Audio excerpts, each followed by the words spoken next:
السلام عليكم خوتي خواتاتي، كي دايرين؟ لاباس عليكم؟ كنتمنى من الله تكونوا بخير وعلى خير وفي احسن الاحوال يا رب، وبصحه جيده ان شاء الله، وعواشركم مبروك ان شاء الله. اللهم بلغنا رمضان يا رب، لا فاقدين ولا مفقودين. اليوم ان شاء الله غندير معكم واحد الطاجين ديال الخرشوف. كما كتشوفوا غنديروا باللحم. مادام هذا وقت الخرشوف دابا قلت علاش اللي ما نشاركوش مع المتتبعين ديالي والمتبعات ديالي ان شاء الله. وغادي ندوزو ان شاء الله المقادير. كي تتشوفوا البنات عندي هنايا الخرشف. المهم راني نقيت، انا بقيت هذه غنخليها غير باش نوري المبتدئات. عندي هنا 600 غرام ديال اللحم، عندي كذلك جوج ديال البصلات متوسطين، وعندي واحد المعلقه كبيره ديال المعدنوس، عندي حامضه مصيره، وعندي كذلك واحد جوج فصوص ديال الثوم محكوكين، عندي نص معلقه صغيره ديال الفلفل الاسود او الابزار، عندي معلقه صغيره سكينجبير، وعندي كذلك معلقه صغيره ديال الكركم، وعندي واحد الراس ديال المعلقه ديال التحميره، وعندي كاس الا ربع ديال زيت الزيتون مخلطه مع زيت المائده، يعني درت نص بنص. والملح حسب الذوق، كل واحد على حسب الملح اللي عنده.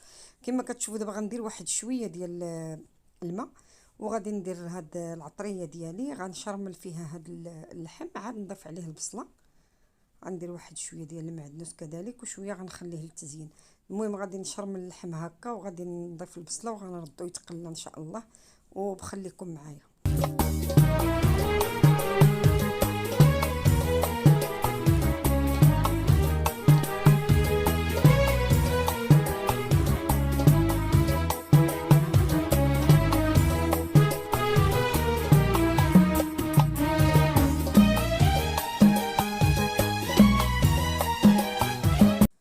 وبالنسبه للبنات اللي ما تعرفوش يعني كيفاش ينقيو الخرشف، او لا تيجيهم صعيب ولا، المهم ما فيهش هو شي هذا، غير حاولوا ديروا يعني دهنوا يديكم بالحامض او لا شي حاجه.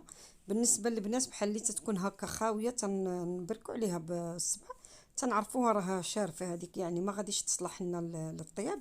فتنشوفوا اللي تتكون مزيانه من الداخل عامره ملحمه، يعني تناخذوا غير القلب ديال الربطه ديال الخرشف. هانتوما كي كتشوفوا دابا غادي نحيد لهذوك الجوانب كلهم، وعاد تنقطع الحد اللي تنشوفه مزيان صافي، وتنبقى نجر دوك الخيوط اللي عندي. اولا اللي ما تيديرش تيجيب واحد الشويته رقيقه تتكون شويه دايره، تيبقى يمسح بها حتى كيدير تيبقاو لك غير الخيوط. اللي ما غيعرفش ينقيها، يعني كل واحد يدير الطريقه اللي تجيه سهله.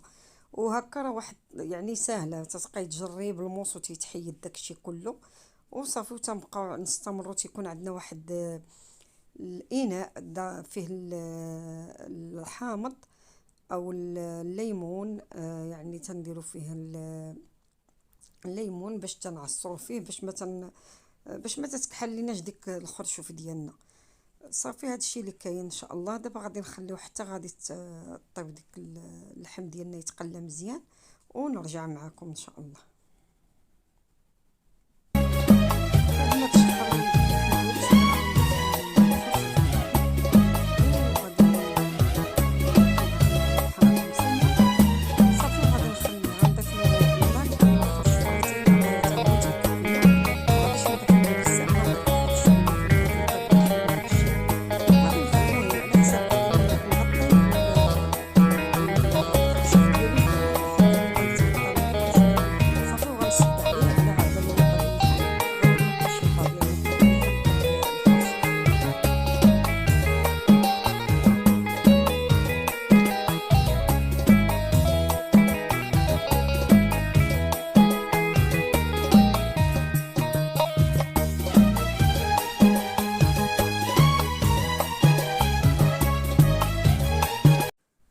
دابا البنات، بعد ما يعني خليته واحد الساعه تقريبا اللي خليتها، ها هو كي كتشوفوا يعني راه طابت وتشربت ديك المريقه، بقات المرقه يعني خفيفه، ماشي داك ما بقاتش داك الميوهات، المرقه ديال على حسب مقليه مدغمره مزيان.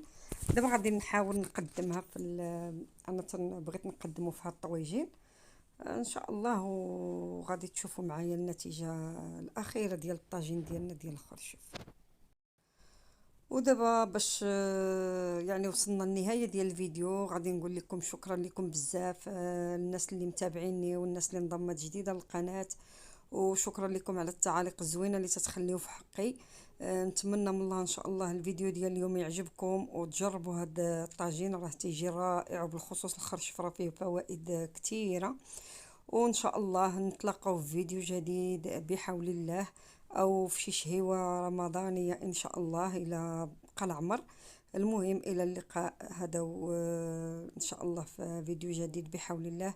استودعكم الله الذي لا تضيع ودائعه، دمتم في رعايه الله.